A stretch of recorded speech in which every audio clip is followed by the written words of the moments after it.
سر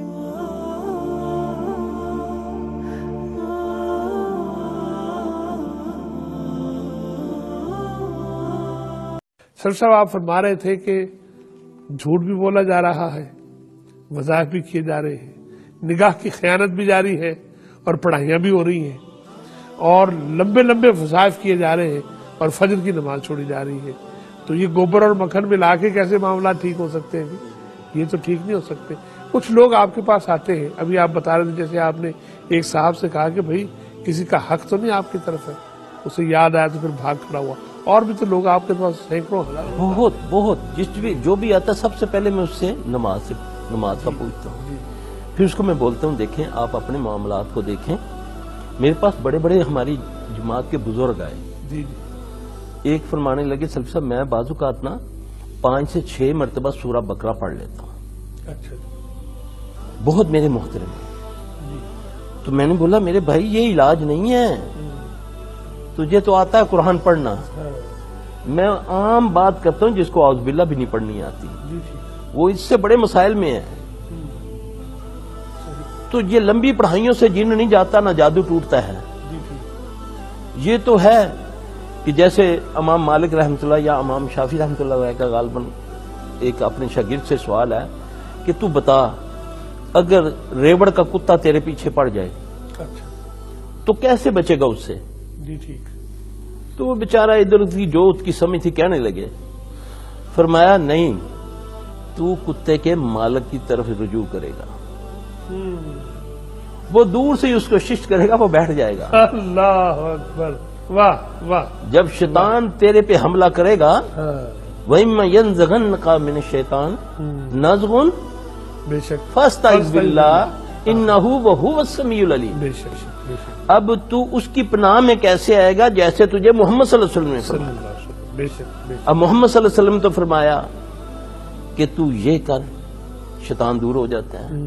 تو یہ کر شیطان پیچھے ہٹ جاتا ہے، یہ ہے نا رہنمائی تو مل گئی۔ جب تم اپنے گھروں میں جاؤ کیا کرو، کسی کو پاؤ یا نہ پاؤ السلام علیکم کہو، زور سے السلام علیکم کہو، ٹھیک ہے جی، میں نے سلام بھی نہیں کرنی کہ بیوی آ گئی ہے بیوی کو میں سلام کروں، یار نوکر سامنے ہے میں سلام، رب کہہ رہا ہے کائنات کا رب کہہ رہا ہے کہ جب تم اپنے گھروں میں داخل ہو تو سلام کیا کرو۔ تو سلیم صاحب آپ نے جیسے بزرگ نے بتایا تھا کہ سامنے آ جائے 2-3 دفعہ سلام کر دیا جائے، سلامتی زیادہ ہو جائے تو گھروں میں سلامتی آئے گی۔ جب میں سلام کروں گا میں ٹوائلٹ میں جانے کا، پھر جیسے پہلے پروگراموں میں نے ایک وہ جو جہاں 2 نسلوں کا آنا ہے جس پروسیس سے اس پر دعا فرما دی کہ یہ پڑھ لیا کرو،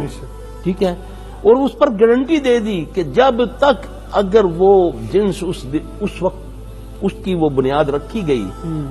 اگر وہ نطفے پر وہ یہ دعا پڑھی گئی، جب تک وہ لڑکا یا لڑکی دنیا میں رہے گا کبھی اس کو شیطان چھوئے گا نہیں۔ یہ گارنٹی محمد صلی اللہ علیہ وسلم، اور یہ پیکج کتنا زبردست، اور اتنا زبردست، اور یہ اسٹارٹ میں جہاں ایک پروسیس شروع ہوتا ہے نئی نسل کے آنے کا۔ بے شک۔ اور کون سی ایسی چیز ہے جس پہ اللہ کے نبی صلی اللہ علیہ وآلہ وسلم نے ہماری رہنمائی نہیں فرمائی؟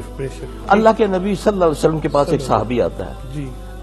امامہ رضی اللہ عنہ آ کے عرض کرتے ہیں یا رسول اللہ صلی اللہ علیہ وسلم میرے حالات خراب ہو گئے، برباد ہو گیا، کاروبار تباہ ہو گیا، بزدل ہو گیا ہوں، سست ہو گیا ہوں، لوگوں کا خوف ہے میرے اوپر، مقروض ہو گیا ہوں، سونا مٹی بن گیا ہے۔ اللہ کے نبی صلی اللہ علیہ وسلم نے فرمایا تجھے میں چند کلمے سکھاتا ہوں، اس کو صبح شام پڑھ لیا کر، اللہ تیرے معاملہ صحیح کر دے۔ اس میں کوئی آپ نے فرمایا کہ 10 لاکھ بار یہ پڑھ تو 50 لاکھ بار یہ پڑھ، آپ نے فرمایا تو پہ اللہم انی اعوذ بک من الہم والحزن واعوذ بک من العجز والکسل واعوذ بک من البخل والجبن واعوذ بک من غلبۃ الدین وقہر الرجال۔ اچھا، یہ صحابی عرض کرتے ہیں کہ میں نے یا رسول اللہ صلی اللہ علیہ وسلم چند دن اس کو پڑھے، اللہ نے میرے حالات سنوار دیے۔ جتنے مسائل انہوں نے بیان کیے، ہاں جی، ہر مسئلے کے لیے ایک لفظ آپ نے فرمایا، اللہ اکبر کبیرہ، ایک لفظ فرما دیا ہے، کوئی مشقت نہیں ڈالی اس پر، کوئی ایسی بات نہیں، کوئی اس کو نہیں یہ کہا کہ تو اب رات کو اتنے بجے اٹھ اور یہ کر، اور دن کو اتنے بجے بیٹھ تو شام کو اٹھنا ہے، ادھر بھی نہیں دیکھنا تو ادھر بھی نہیں دیکھنا، کوئی ایسا چکر نہیں ہے۔ اصل میں بتایا قرآن پڑھنے کو جا رہا ہے لیکن اس کو موف کیا جا رہا ہے۔